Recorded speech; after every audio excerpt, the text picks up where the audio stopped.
నమస్తే digital news కి స్వాగతం. నేను మీ తరుణి. వార్తల్లోని ముఖ్యాంశాలు.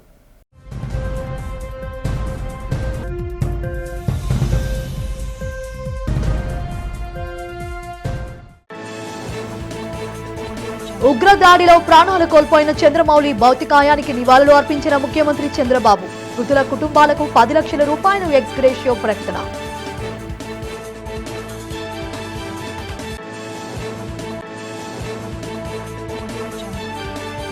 ఉగ్రదాడిలో మృతి చెందిన చంద్రమౌళి మృతదేహాన్ని సందర్శించి నివాళులు అర్పించిన పీసీసీ చీఫ్ వైఎస్ షర్మిల. కేంద్ర ప్రభుత్వ భద్రతా వైఫల్యం కారణంగానే ఈ మరణాలు సంభవించాయని విమర్శ. కూటమి నేతలు మేయర్ పీఠం దక్కించుకోవడంపై మండిపడ్డ శాసన మండలి ప్రతిపక్ష నేత బొత్స సత్యనారాయణ. మేయర్ పదవి కోసం వైసీపీ కార్పొరేటర్లు భయభ్రాంతులకు గురి చేశారని ఆరోపణ.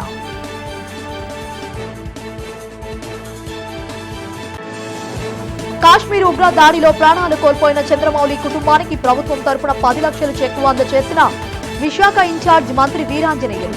మృతుని కుటుంబానికి ప్రభుత్వం అండగా ఉంటుందని భరోసా. జమ్మూ కాశ్మీర్లోని పహల్గాం ఉగ్రదాడితో దేశ ప్రజలంతా అప్రమత్తంగా ఉండాలని, దేశ సమగ్రత భద్రతా విషయంలో ఏకతాటిపైకి రావాలని ఏపీ సీఎం చంద్రబాబు నాయుడు అన్నారు. ప్రధాని మోడీ నాయకత్వంలో అభివృద్ధిలో దూసుకెళ్తున్న భారతదేశాన్ని చూసి ఓర్వలేక ఇలాంటి దాడులు చేస్తున్నారని పేర్కొన్నారు. ఈ సందర్భంగా ఉగ్ర దాడిలో ప్రాణాలు కోల్పోయిన జేఎస్ చంద్రమౌళి భౌతికాయాన్ని ఆయన విశాఖ ఎయిర్పోర్ట్లో సందర్శించి నివాళులు అర్పించారు. చంద్రమౌళి మృతదేహంపై జాతీయ జెండా కప్పారు. అనంతరం కుటుంబ సభ్యులను పరామర్శించి ధైర్యం చెప్పారు. అనంతరం మీడియాతో మాట్లాడిన చంద్రబాబు జమ్మూ కాశ్మీర్లో ఉగ్రవాదుల దాడి ముందస్తు ప్రణాళిక ప్రకారమే జరిగిందన్నారు.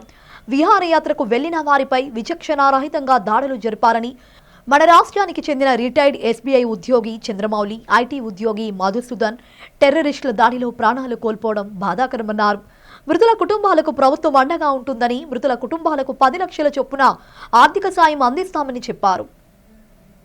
ఒక అత్యంత బాధాకరమైన సంఘటన ఏదైతే పహల్గామ్లో జరిగినటువంటి టెర్రరిస్ట్ కాల్పులు భారతదేశం మొత్తం షాక్కు గురి చేసింది. ప్రపంచాన్ని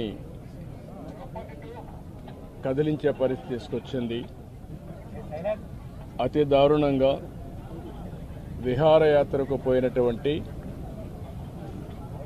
యాత్రికుల పైన విచక్షణారహితంగా కాల్పులు చేయడం, అది కూడా ఇప్పుడే చంద్రమౌళి గారితో అక్కడ ఉన్న వ్యక్తి ప్రత్యక్ష సాక్షి శశిధర్ గారు వచ్చారు. ఆయనతో మాట్లాడినప్పుడు ఆయన చెప్పిన విషయం ఏదైతే అక్కడ వీళ్ళందరూ ఉన్నారు, టాయిలెట్ కోసం బాత్రూమ్స్కి వెళ్ళారు. వెళ్ళిన సమయంలో ఒక 2 వ్యక్తులు మొత్తం ఇష్టానుసారంగా AK-47 లాంటి గన్ పెట్టుకొని కాల్చుకుంటూ వస్తున్నారు. వీళ్ళు అక్కడి నుంచి పరిగెత్తారు. మిగిలిన ఫ్యామిలీ మెంబర్స్ ఎవరైతే మగవాళ్ళు ఉన్నారో కొంచెం ముందు పోగలిగారు. ఈయన కూడా వెళ్ళాడు కానీ కొంచెం వెనకబడ్డాడు. దాంతో ఈయన్ని ఆయన కళ్ళ ముందరనే కాల్చి చంపేసే పరిస్థితికి వచ్చారు. కళ్ళ ఎదుటుగా చూసిన ప్రత్యక్ష సాక్షి శశిధర్ గారు. అది చూసినప్పుడు ఎంత అనాగరికంగా, మానవత్వం లేకుండా వీళ్ళు ప్రవర్తించేది ఒక ఉదాహరణ. అది కూడా భార్యాభర్తలు 2 కపుల్స్ వెళ్ళారు. విశాఖపట్నం నుంచి 3 కపుల్స్ వెళ్ళారు. ఆడవాళ్ళను వదిలిపెట్టి మగవాళ్ళనే కాల్చారు సెలెక్టివ్గా. అదే మరి ఇవన్నీ చూస్తే ఒక టార్గెటెడ్గా కావాలని చేశారు తప్ప ఇంకోటి కాదు. ఇది ఆర్గనైజ్డ్గా కూడా వెల్ ఆర్గనైజ్డ్గా చేశారు. గడిచిన 3-4 సంవత్సరాలుగా అక్కడ ఎలాంటి గొడవలు లేకుండా ప్రశాంతంగా ఉంది. మళ్ళీ అక్కడ అభివృద్ధి జరుగుతూ ఉంది.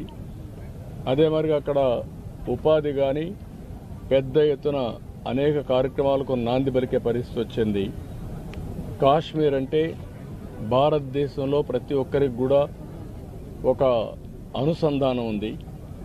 ఇది ఒక సుందరమైన ప్రాంతం. మన దేశంలో అత్యంత ముఖ్యమైన ప్రాంతం అనే అభిప్రాయం అందరిలో ఉంది. అలాంటి దగ్గర ఇటీవల ఎలక్షన్ చేయడం, ప్రజాస్వామ్యాన్ని కూడా పునరుద్ధరించడం, టెర్రరిస్టుల్ని పూర్తిగా నిర్మూలించి, టెర్రరిజాన్ని నిర్మూలించి ఈరోజు అభివృద్ధికి శ్రీకారం చుట్టే పరిస్థితి వచ్చింది. పహల్గామా ఉగ్రదాడిలో మృతి చెందిన విశాఖవాసి చంద్రమౌళి కుటుంబాన్ని ఆంధ్రప్రదేశ్ కాంగ్రెస్ కమిటీ అధ్యక్షురాలు వైఎస్ షర్మిల పరామర్శించి ధైర్యం చెప్పారు. చంద్రమౌళి మృతి పట్ల ప్రగాఢ సానుభూతిని వ్యక్తం చేస్తూ కుటుంబ సభ్యులను ఓదార్చారు. ముందుగా ఆసుపత్రిలోని చంద్రమౌళి మృతదేహం వద్ద నివాళి అర్పించారు. ఈ సందర్భంగా వైఎస్ షర్మిల మాట్లాడుతూ ఉగ్రదాడిని ప్రతి ఒక్కరూ ఖండించాలని పిలుపునిచ్చారు. కేంద్ర ప్రభుత్వం భద్రతా వైఫల్యం కారణంగానే ఉగ్రవాదుల తోటకాలకు పర్యాటకులు మృతి చెందారని ఆవేదన వ్యక్తం చేశారు. దేశంలోని ఇంటెలిజెన్స్ వ్యవస్థ ఏమైందని ప్రశ్నించారు. ప్రధాని మోడీ ఇంటెలిజెన్స్ వ్యవస్థను ఎవరిపై కేసులు పెట్టి వేధించాలనే దానికి వినియోగించుకుంటున్నారని విమర్శించారు. ఈ ఘటనకు కేంద్ర ప్రభుత్వం బాధ్యత వహించి ప్రధాని మోడీ, హోంమంత్రి అమిత్ షా రాజీనామా చేయాలని డిమాండ్ చేశారు. మతాల పేరుతో ప్రజల మధ్య చిచ్చు పెట్టి పబ్బం గడుపుకునేందుకు బీజేపీ ప్రయత్నిస్తూ ఉందని విమర్శించారు.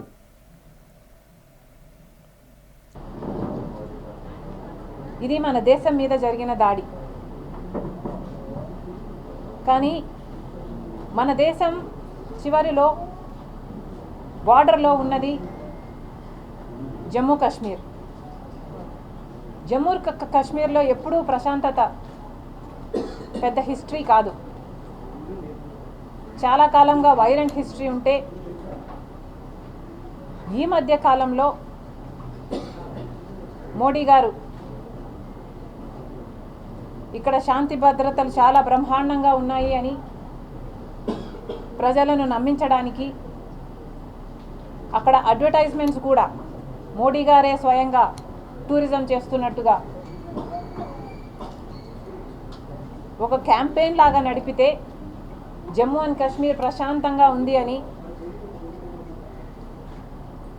ఇంతమంది టూరిస్టులు, దాదాపు సంవత్సరానికి 2.5 కోట్ల మందేమో టూరిస్టులు వెళ్ళే పరిస్థితికి ఇప్పుడు జమ్మూ అండ్ కాశ్మీర్ చేరింది. మరి అలాంటి ప్రాంతంలో, మన బార్డర్లో ఉన్న ప్రాంతం, ఎంతోమంది అమాయకులు టూరిజం కోసం, పిల్గ్రిమేజ్ కోసం వెళ్తున్న ప్రాంతం. మరి అలాంటి ప్రాంతంలో సెక్యూరిటీ ఎలా ఉండాలి? కానీ సెక్యూరిటీ ఎలా ఉంది? దీన్ని సెక్యూరిటీ బ్రీచ్ అనక మరి ఏమనాలి? సెక్యూరిటీ ల్యాప్స్ అనక దీన్ని ఏమనాలి? అంతమంది టూరిస్టులు వెళ్ళే ప్రాంతంలో కూడా కాల్పులు జరిపాక 15 నిమిషాల వరకు అసలు ఆర్మీ రాలేదు. అంటే వాళ్ళు ఎంత దూరంలో ఉండాలి? పహల్గామాలో జరిగిన ఉగ్రవాదుల దాడిలో మృత్యువాత పడిన విశ్రాంత్ బ్యాంకు ఉద్యోగి జేఎస్ చంద్రమౌళి కుటుంబానికి రాష్ట్ర ప్రభుత్వం తరపున 10 లక్షల చెక్కును జిల్లా ఇన్ఛార్జ్ మంత్రి డోలా శ్రీ బాలవీరాంజనేయ స్వామి అందజేశారు. పాండురంగాపురంలోని చంద్రమౌళి నివాసానికి Visakha MP M Sribharat, MLA Velagapudi Ramakrishnababu, VMRDA chairman Pranav Gopal, joint collector K Mayur అశోక్తో కలిసి వెళ్లిన ఆయన బాధిత కుటుంబ సభ్యులను పరామర్శించారు. వారికి ధైర్యం చెప్పి అన్ని విధాలుగా ప్రభుత్వం అండగా ఉంటుందని భరోసా ఇచ్చారు. ముఖ్యమంత్రి నారా చంద్రబాబు నాయుడు స్వయంగా విశాఖకు వచ్చి బాధిత కుటుంబానికి అండగా నిలబడ్డారని మంత్రి బాల వీరాంజనేయ స్వామి తెలిపారు.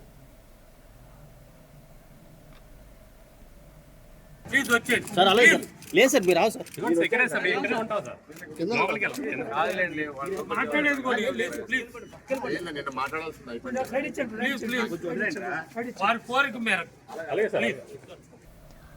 జమ్మూ కాశ్మీర్లోని పహల్గామాలో పర్యాటకులపై ఉగ్రవాదులు జరిపిన దాడిని శాసనసభ BJP floor leader P Vishnukumar Raju ఖండించారు.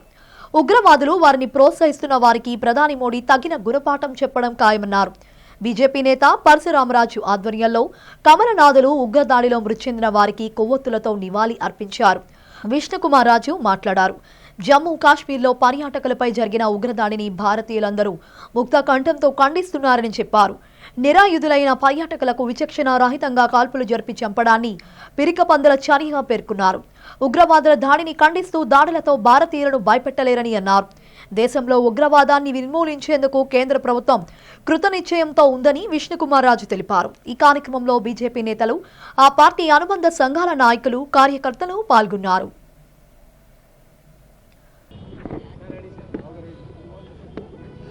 నిన్న జరిగిన పహల్గామ్లో జరిగిన దారుణాతి దారుణమైన దుర్మార్గపు పని పాకిస్తాన్ దుండగులు, పాకిస్తాన్ తీవ్రవాదులు మన భారతీయులపై కక్ష సాధింపు ధోరణితో చేసిన దాన్ని భారతీయ జనతా పార్టీ తీవ్రంగా ఖండిస్తున్నాము. మొత్తం భారతదేశంలో ప్రతి ఒక్కరు కూడా ఇటువంటి దుర్మార్గపు పైన తప్పనిసరిగా స్పందించవలసిన అవసరం ఉంది.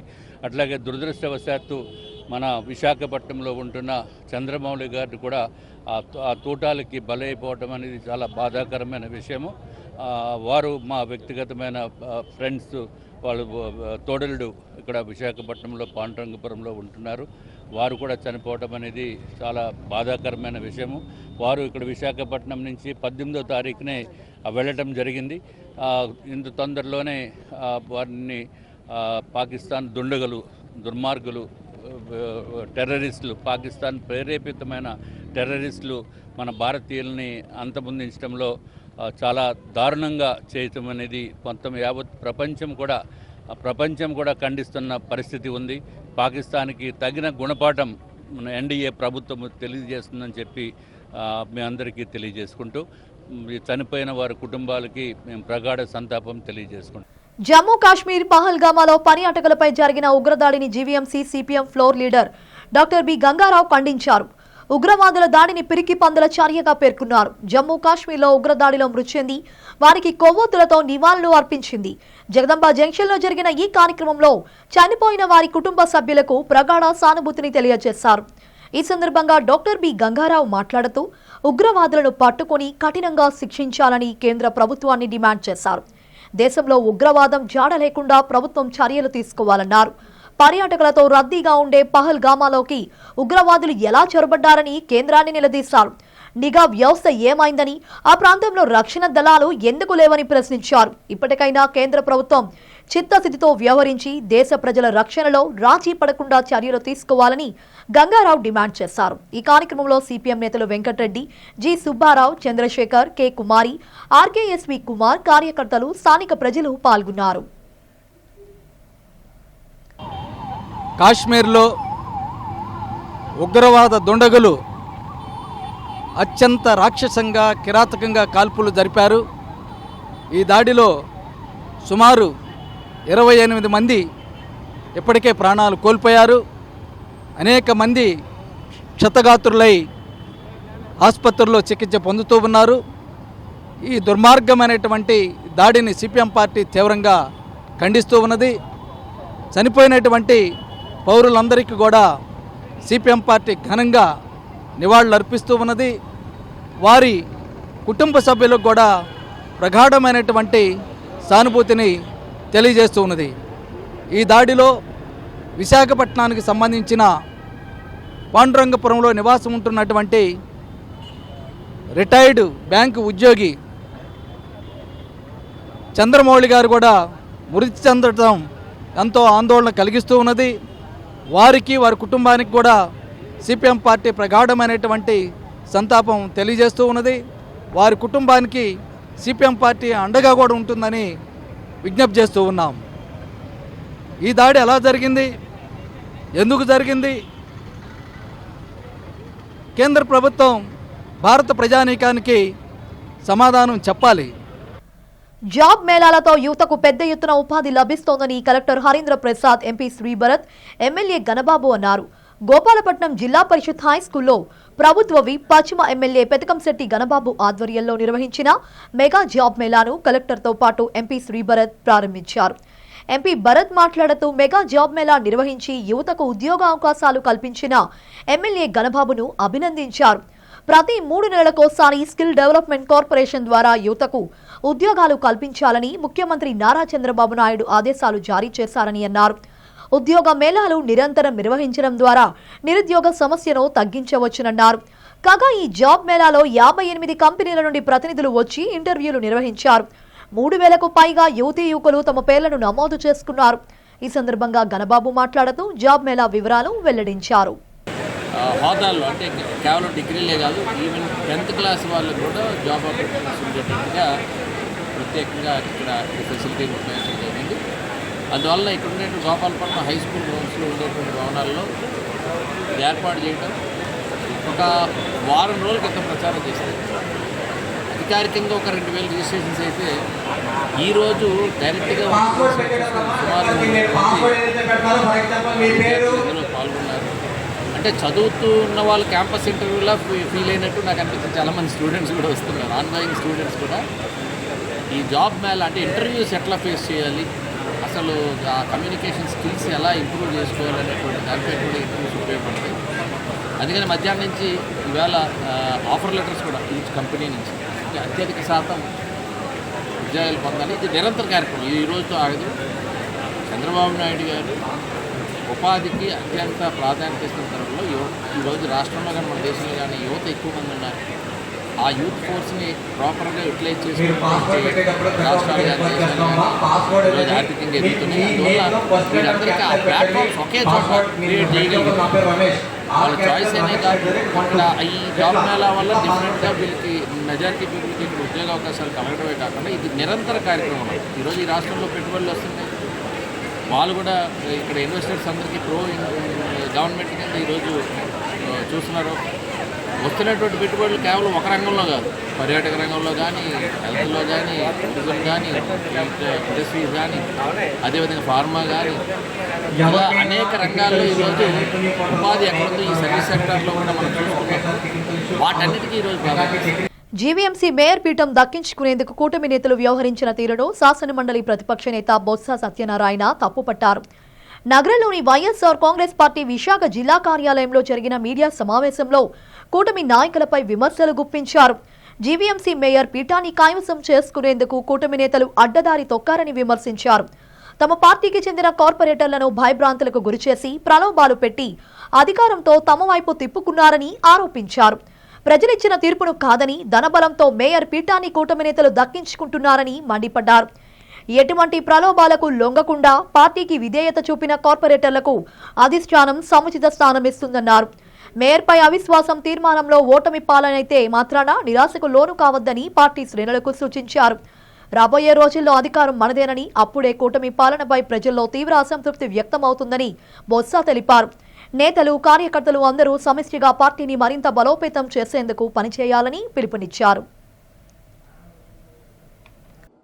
సరే, వెళ్ళిపోయిన వాళ్ళకి తెలుసు మనకి ఏ విధంగా మనం మోసం చేస్తారో, ఏ విధంగా మనం వచ్చి మోసపడ్డామో. వాళ్ళు మోసం చేయడం హోప్లెస్, కానీ మనం మోసపడ్డామో.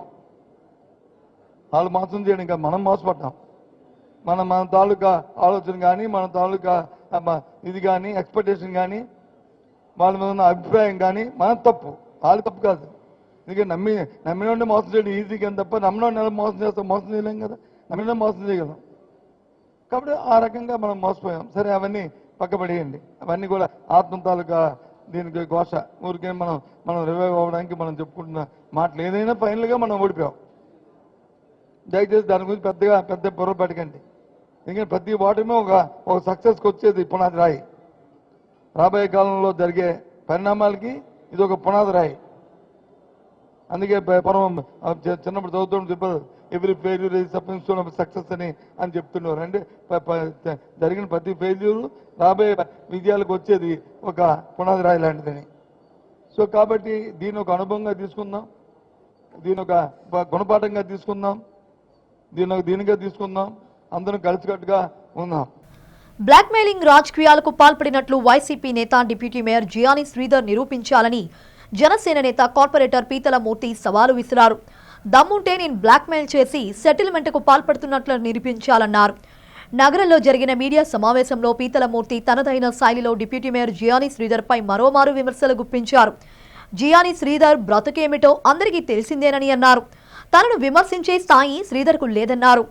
అవినీతికి కేర్ ఆఫ్ అడ్రస్ అయిన శ్రీధర్ తనపై తప్పుడు ఆరోపణలు చేశారని విరుచుకుపడ్డారు. నేడు జియానీ శ్రీధర్ విలాసవంతమైన జీవితాన్ని ఎలా అనుభవించగలుగుతున్నారని ప్రశ్నించారు. అవినీతి అక్రమ మార్గాల్లో కోట్లాది రూపాయలను సంపాదించాలని ఆరోపించారు.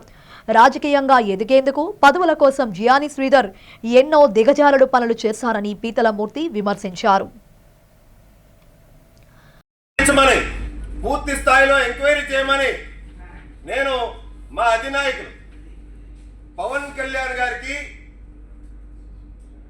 26/8/2024 రాష్ట్ర డీజీపీ ఆఫీస్కి వెళ్ళి నేను మంగళగిరి డీజీపీ ఆఫీస్కి వెళ్ళి నేను స్వయంగా నా మీద ఎంక్వైరీ చేపట్టండి, నా మీద ఏమైనా ఎవరి దగ్గరైనా బ్లాక్మెయిల్ చేశారన్నా, బెదిరింపులు పాల్పడ్డారన్నా, అక్రమ వసూలు చేస్తున్నారన్నా, అక్రమాలు చేస్తున్నారన్నా, అసాంఘిక కార్యకలాపాలు చేస్తున్నారన్నా నా మీద విచారణ జరిపి చర్యలు తీసుకోవాలని చెప్పి గౌరవ ముఖ్యమంత్రి చంద్రబాబు నాయుడు గారికి, పవన్ కళ్యాణ్ గారికి, డీజీపీ గారికి, చీఫ్ సెక్రటరీకి నేను గత ఏడాది ఆగస్టులోనే నేను లెటర్ ఇవ్వడం జరిగిందిరా వెధవా.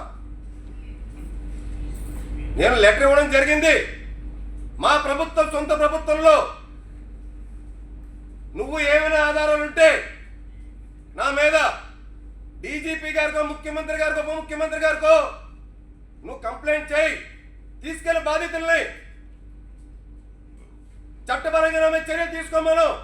సమాజాన్ని జాగృతం చేస్తూ వ్యవస్థను మంచి మార్గంలో నడిపించే దృక్పథంతో నిర్మితమవుతున్న నేనెవరూ చిత్రం విజయవంతం కావాలని స్టార్ మేకర్ సత్యానంద్, ప్రముఖ విద్యావేత్త, అల్వర్ దాస్ విద్యా సంస్థల అధినేత సుంకరి రవీంద్ర ఆకాంక్షించారు.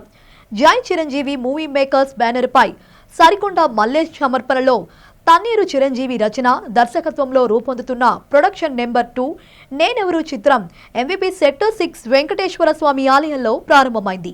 ఈ సందర్భంగా మొదటి సన్నివేశానికి సత్యానంద్, రవీంద్ర క్లాప్ కొట్టి ప్రారంభించారు. అనంతరం హీరోయిన్ దీపిక డైలాగ్తో షూటింగ్ కొనసాగింది. ఈ నేపథ్యంలో సత్యానంద్, సుంకరి రవీంద్ర మీడియాతో మాట్లాడుతూ నేనెవరూ చిత్రం వినూత్న రీతిలో అన్ని వర్గాల ప్రేక్షకులకు ఆదరించే చిత్రంగా రూపొందుతుందన్నారు. దర్శక నిర్మాతలు 2 కళ్లుగా చిత్రాన్ని సమాజ శ్రేయస్సు కోసం నిర్మించడం అభినందించదక్కదప్పదని ప్రశ్నించారు. ఇటువంటి చిత్రాలను ప్రేక్షకులు ఆదరిస్తారని అన్నారు. నిర్మాత అండ్ కార్ జగదీష్, దర్శకుడు చిరంజీవి మాట్లాడుతూ ఓ అనాథ తన జీవితంలో సాధించిన విజయమే నేనెవరూ చిత్రమన్నారు. ఈ చిత్రంలో ఓ అనాథ జీవితంలో భిన్నమైన అంశాల విజయమే చిత్ర సారాంశంగా వివరించారు. ఈ చిత్రంలో హీరో, హీరోయిన్లుగా అభిలాష్, సాయి చరిష్, దీపిక, సోనాక్షితో పాటు సీనియర్ నటులు సాయి కుమార్, తనికెళ్ల భరణి, జబర్దస్త్ రాసమౌళి, కనకవ్వ, ప్రముఖ పాప్ సింగర్ జాను లిరి నటిస్తున్నట్లు వెల్లడించారు. ఈ కార్యక్రమంలో సహ నిర్మాత భూలక్ష్మి తదితరులు పాల్గొన్నారు. జై చిరంజీవ మూవీ మేకర్స్ అనే బ్యానర్తో నేనెవరు అనే చిత్రాన్ని తన్నీరు చిరంజీవి గారు డైరెక్ట్ చేయబోతున్నారండి. దీనికి నిర్మాతలుగా సురేష్ బాబు గారు, జగదీష్ బాబు గారు, మల్లేష్ గారు దీనికి నిర్మాతలుగా ఉన్నారండి. తర్వాత ఏంటంటే మంచి ప్రసాద్ లాంటి సీనియర్ మోస్ట్ టెక్నీషియన్స్, తర్వాత ఏమో భానుతేజ్ గారు లాంటి సీనియర్ మోస్ట్ కో డైరెక్టర్ గారు, వీళ్ళందరూ కూడా దీనికి వర్క్ చేయబోతున్నారు.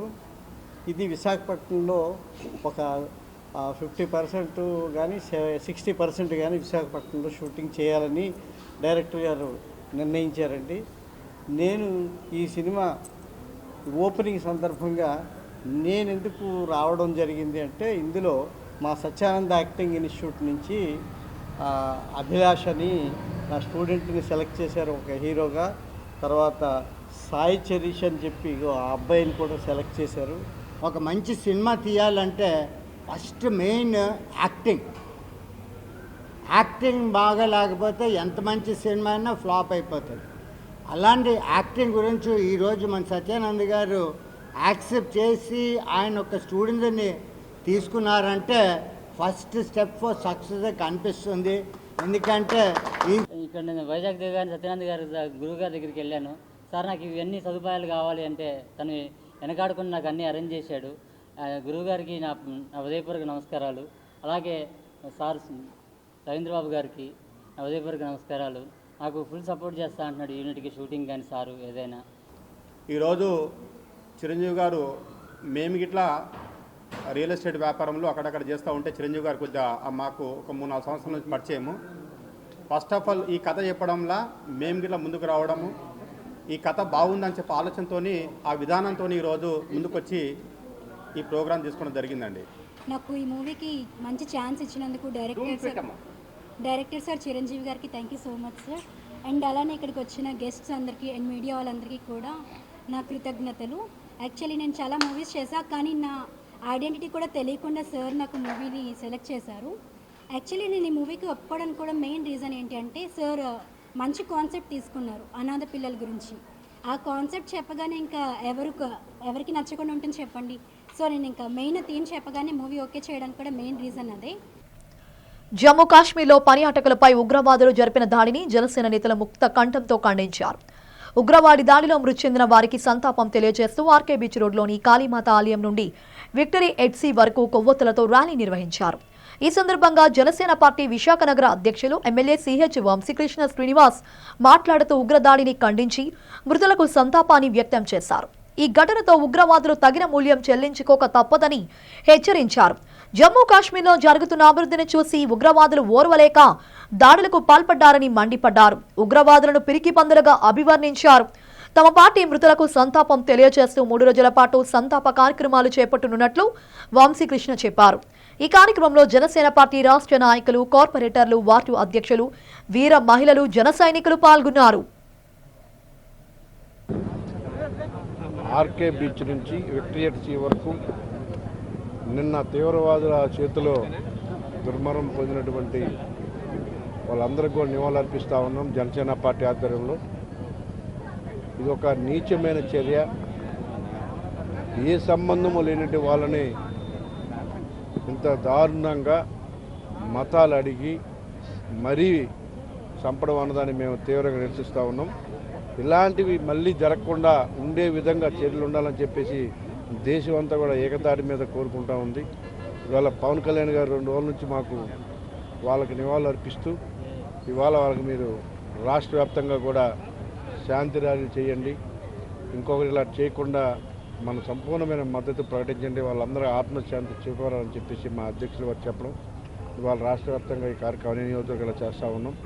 ఇవాళ విశాఖపట్నం బీచ్ అంతా కూడా ప్రజలందరూ స్వచ్ఛందంగా మద్దతు ఇచ్చి ఈ కార్యక్రమాన్ని చేస్తూ ఉన్నాం. మీరు చూస్తూ ఉన్నారు, గతంలో ఎప్పుడు చారోలేని ఇంతమందిని అత్యంత దారుణంగా మానవత్వం లేకుండా కనీసం మనిషిగా పుట్టుడు ఎవడు కూడా ఇలాంటి నీచమైన చర్యకు పాల్పడరు.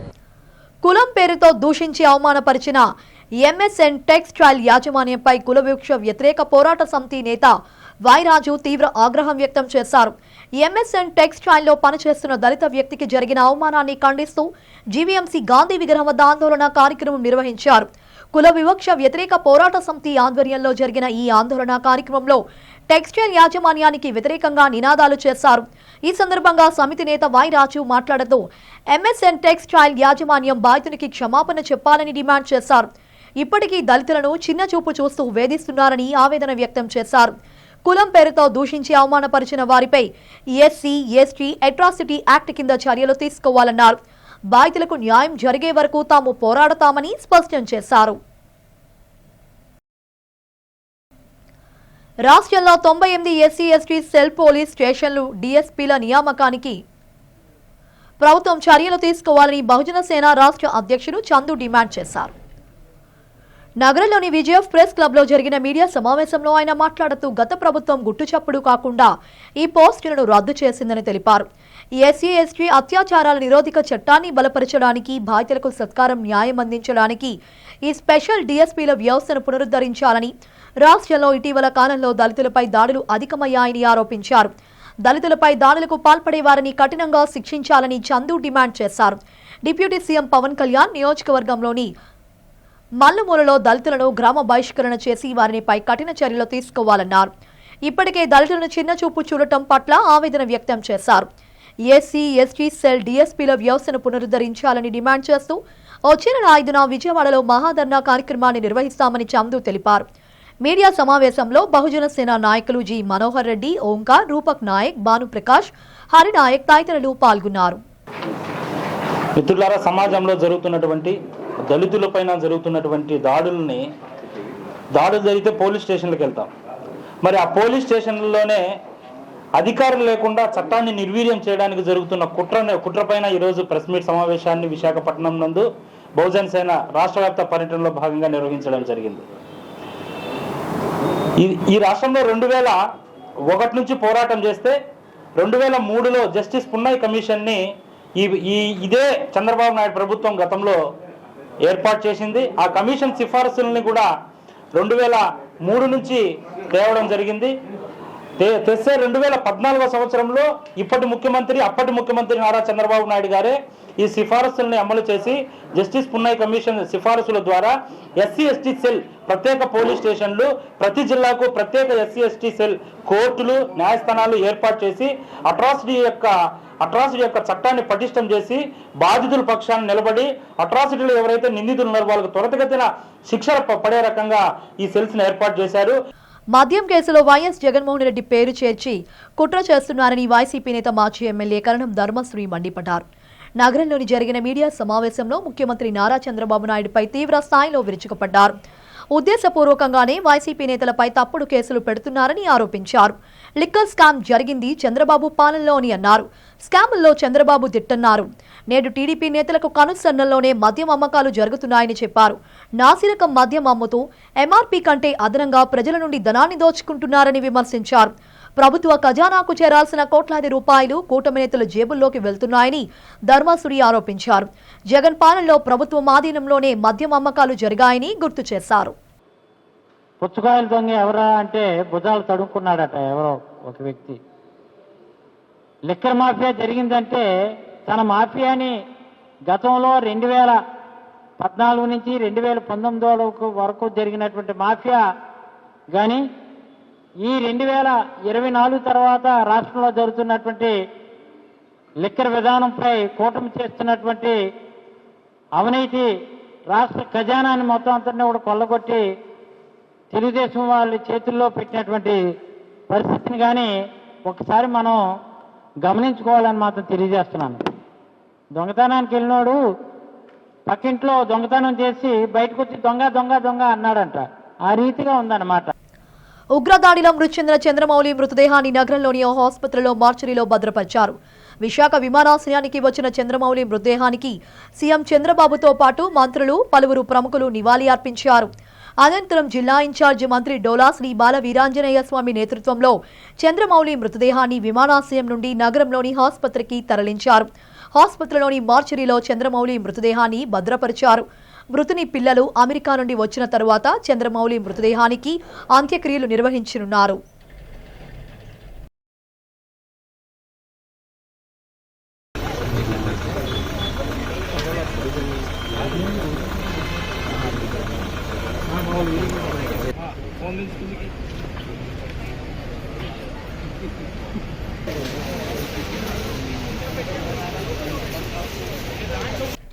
బులెటిన్ ముగించే ముందు హెడ్లైన్స్ మరోసారి.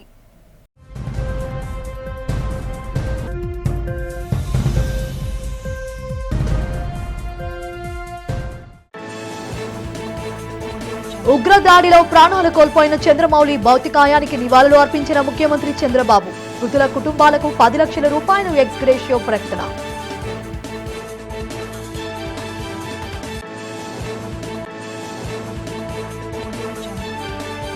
ఉగ్రదాడిలో మృతి చెందిన చంద్రమౌళి మృతదేహాన్ని సందర్శించి నివాళులు అర్పించిన పీసీసీ చీఫ్ వైఎస్ షర్మిల.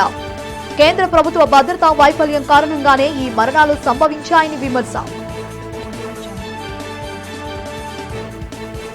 కూటమి నేతలు మేయర్ పీఠం దక్కించుకోవడంపై మండిపడ్డ శాసన మండలి ప్రతిపక్ష నేత బొత్స సత్యనారాయణ. మేయర్ పదవి కోసం వైసీపీ కార్పొరేటర్లు భయభ్రాంతులకు గురి చేశారని ఆరోపణ.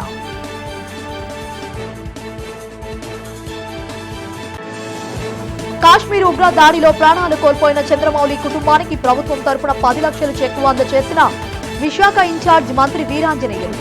మృతుని కుటుంబానికి ప్రభుత్వం అండగా ఉంటుందని భరోసా. ఇవి ఇప్పటి వరకున్న అప్డేట్స్. మరిన్ని అప్డేట్స్ కోసం చూస్తూనే ఉండండి డిజిటల్ న్యూస్.